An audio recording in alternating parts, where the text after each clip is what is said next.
Okay, thank you for watching this video tutorial from CS In Tech. this lesson, We're going to tell you how to cut and paste with a formula on a column. so what does that mean?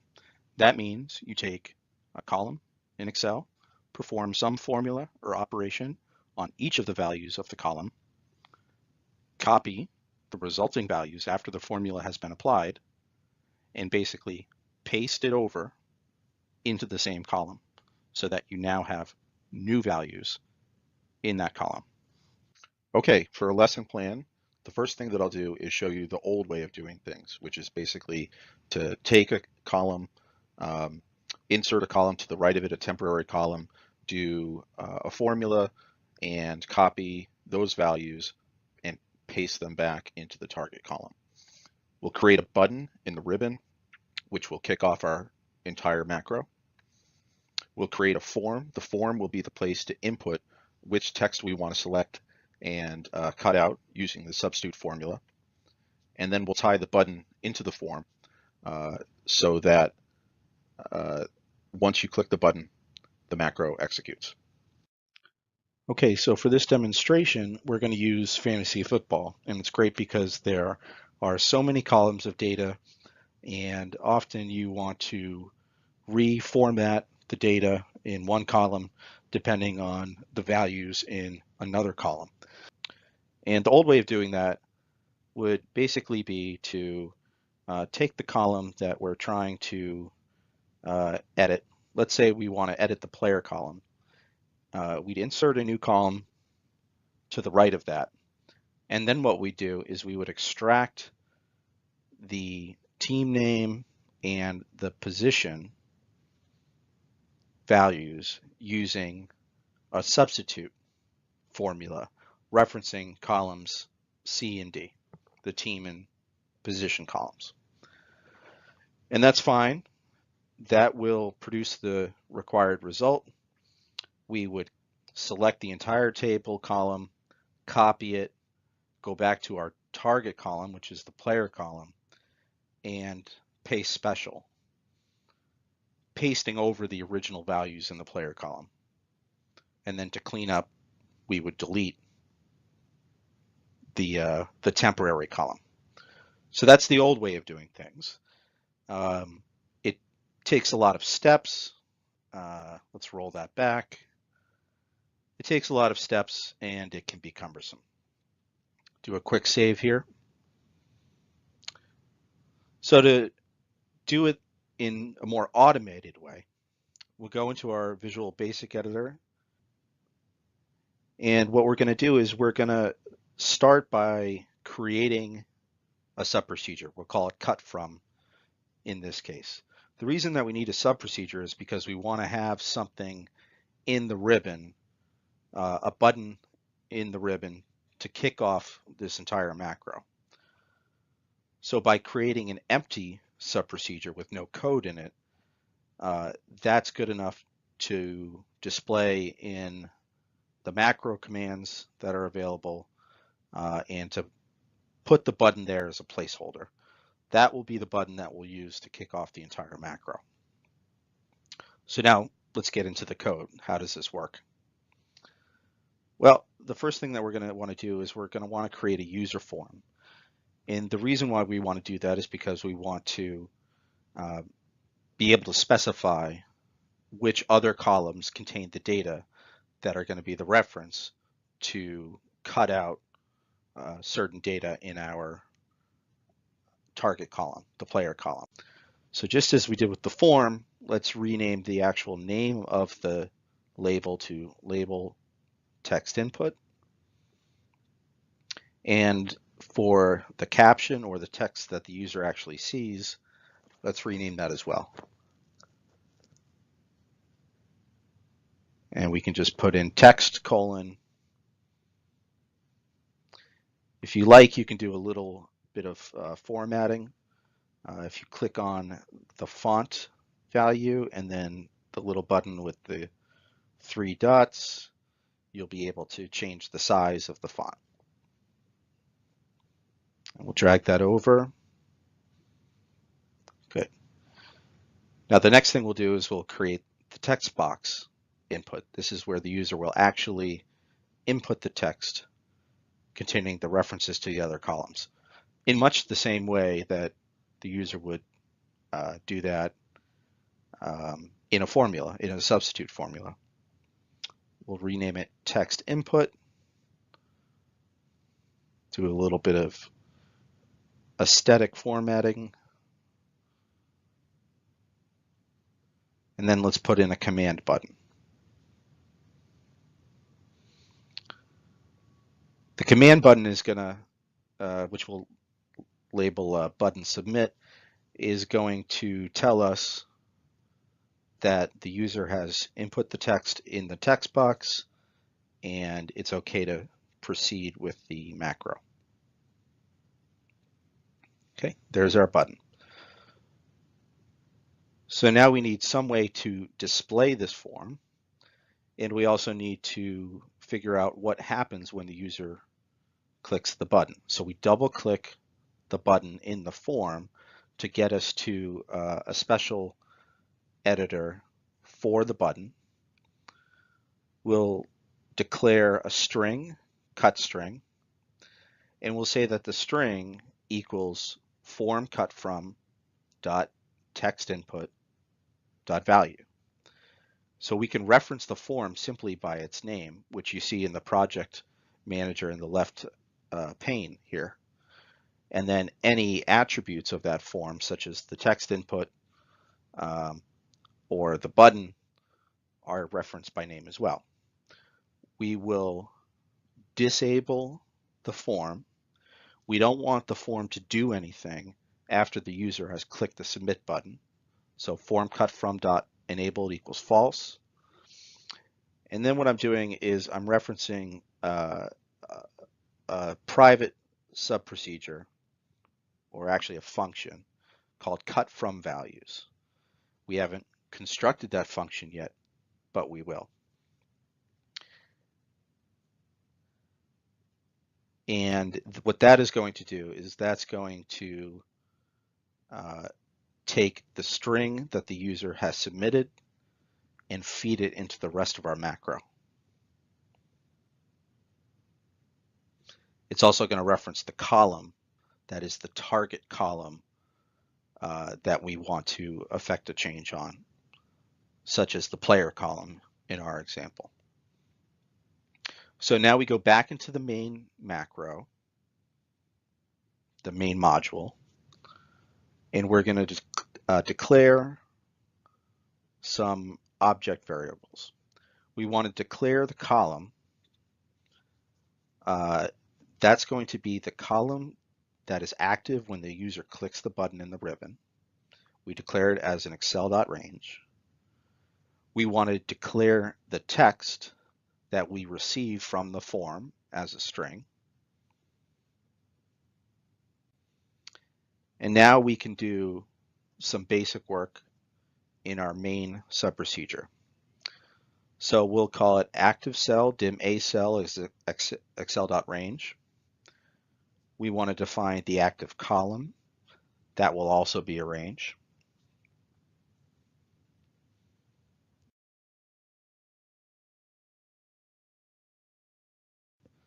We're going to set the reference to the active cell. So we set a cell equal to active cell.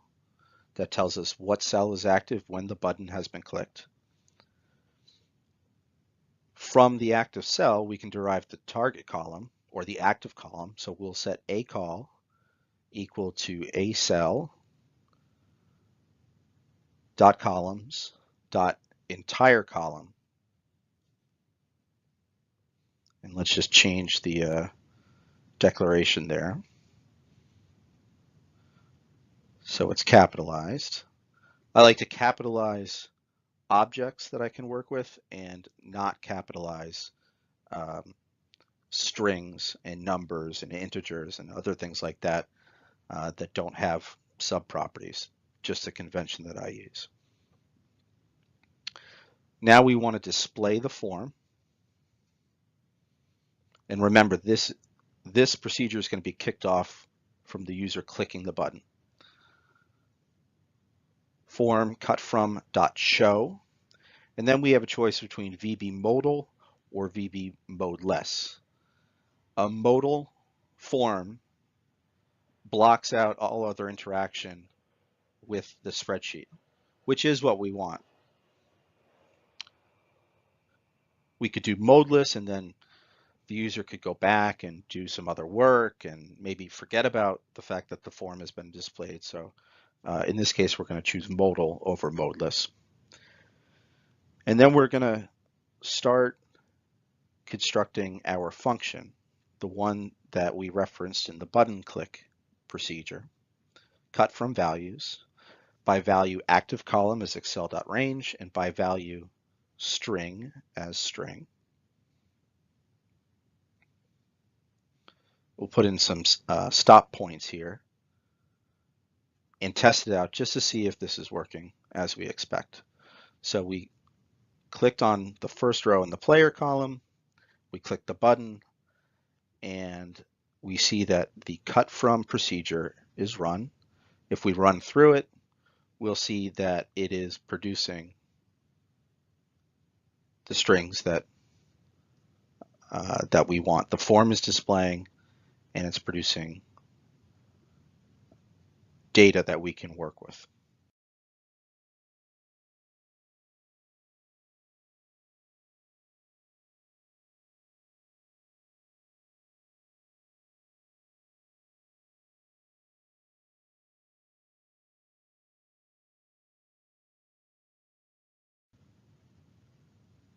All right, and then what we're going to do is we're going to set up some references to get the range of cells in the target column, the range of cells immediately to the right of the target column, and we're going to have to insert a new column, a temporary column in our code. But then once we want to be able to refer to that column so that we can set a formula on it. So we've declared a column number, a generic range as excel.range, a data column. Data column is distinguished from an Excel range because it'll just be the table data in that column without the header or without the title of the column. We don't want to perform an operation on the title, just the data in that column. Column name is string. A new column as a new range. We'll declare F as a string. That will hold the text of our formula. We can declare the number of rows that are in the table as an integer.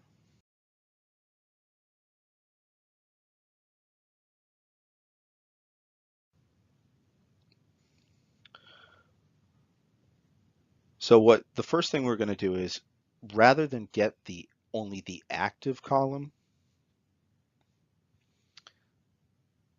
which we're feeding in to this function as a parameter, acol, we want to get just the data in that column, not including the header.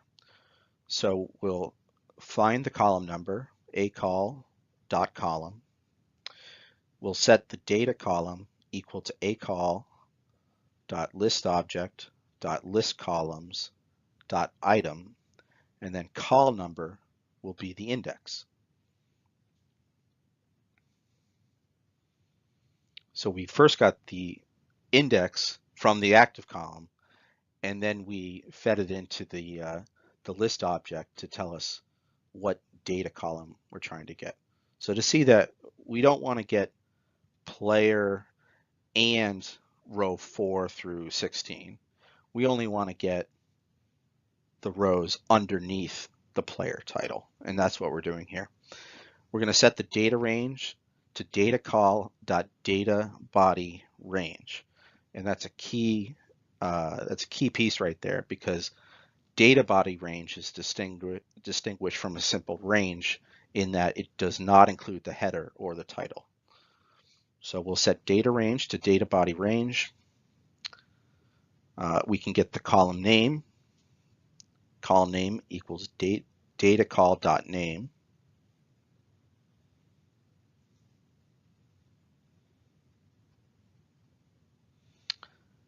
And then the next thing we'll do is we'll insert a column to the right. That will serve as our temporary column. So we'll say a call dot offset. We don't want any row offset, so that's a 0 dot one column. Let's select the entire column, and then we can insert something on the entire column. So we'll insert a new column and we'll shift it. You either shift a column after inserting to the left or shift it to the right. In this case, we want everything that's to the right of our target column to be shifted to the right so that the new column is right next to the original column. Let's get a reference that we can work with to the new or temporary column by setting the range equal to data range dot offset 0, 1 column offset. And remember, data range is the original target column. It's the player column in this case. So the offset is still only 1 column to the right for the temporary column. We'll define the formula. F is going to equal something in quotation marks. Remember to always put the equal sign within the quotation marks if you're defining a formula. We'll use a substitute just like we did with the more time-intensive process, the old way, as I call it. It's a substitute formula, so we want it to be formatted just like the substitute formula that we used at the beginning. So it needs to have a bracket, an @ symbol, and then the reason that we got the column name for the target column, for the player column, a couple rows up, is because we want it to say substitute at players. That is the foundation from which we are going to perform our substitutions. And then we want the substitutions themselves to be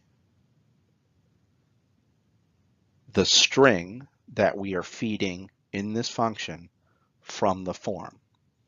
So the user can put in references to the other columns that are the basis of what information is going to be extracted by inputting that text into the form.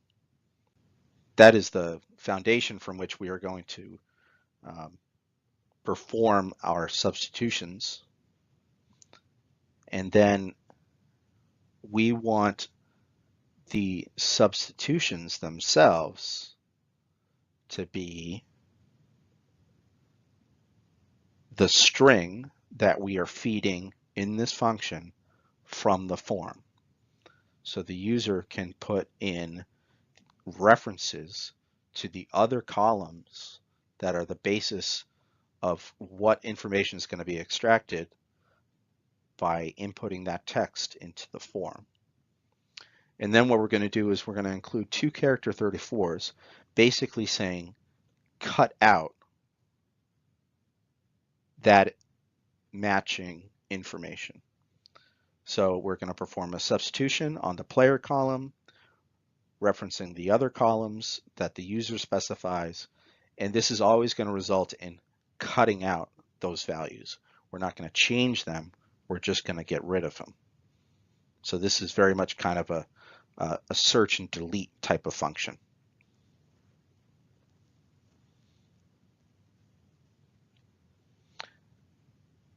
And what we should do next is actually apply the formula. So we will say range, which is the temporary column, dot formula equals F. Let's copy the resulting values, range dot copy, very easy.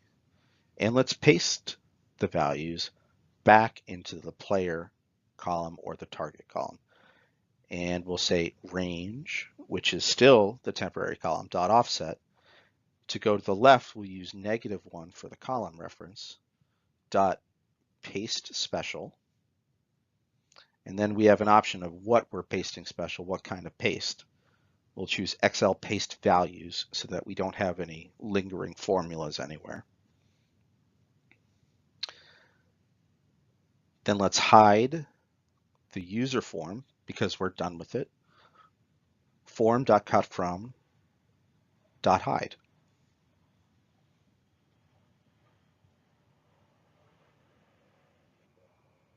Okay, and let's try it out. We'll select the player column, click our button. Now remember, we're going to refer to the other columns in this table exactly the same way we do with an ordinary substitute formula. And then we'll reference the column by name at team. Oh, we have an error. We did define cut from column in our main module as a public reference. So we can set that value, but we have to set that value somewhere. So let's set cut from column equal to a column. And then upon clicking the button, that reference should be working now. So we'll enter the bracket at team. And we have another error. Looks like we have a valid string for our formula, but it also looks like we have an extra parenthesis at the end. So delete that. We'll just put one closing parenthesis and a quotation mark. Okay. We're in the player column, active column. We'll reference the team column. And we'll click submit. So notice it did produce a new temporary column. And in the player column, all of our team values have now been extracted. So it's partially working. But the temporary column is still there. And we don't want a temporary column to last any longer than it has to. Then let's hide the user form because we're done with it. Form.cutFrom.hide.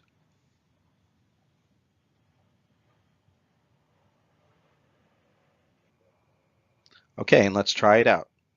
We'll select the player column, click our button. Now remember, we're going to refer to the other columns in this table exactly the same way we do with an ordinary substitute formula.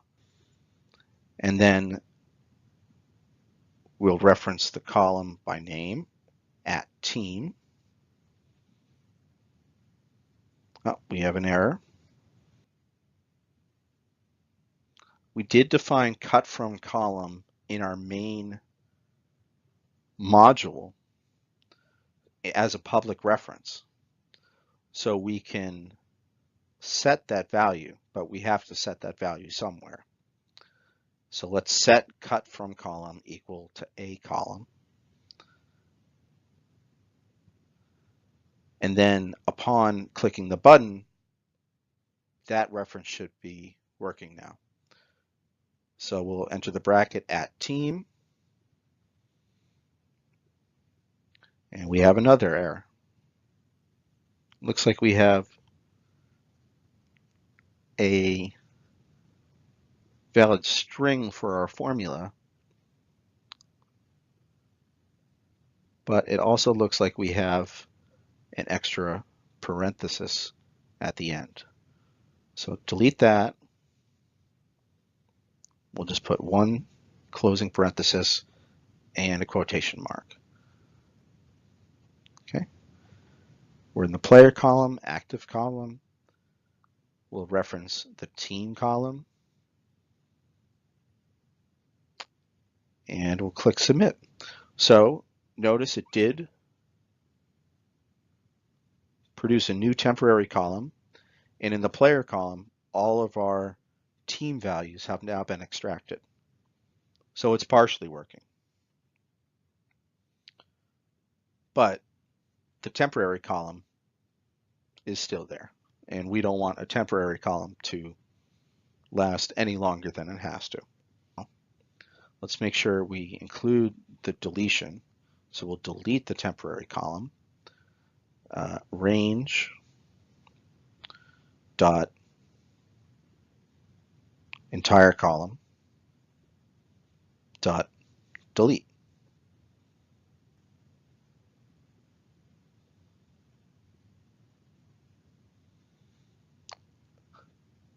Okay, and let's make sure that we re-enable the form as well, because once we clicked the submit button the first time, we disabled the form, and we want to make sure that it's re-enabled for the next time we use it. Okay, so we have a reference to our active column. Now let's just strip out the dash and the player position. So we'll use the enclosing quotes followed by an ampersand and the reference to the position column.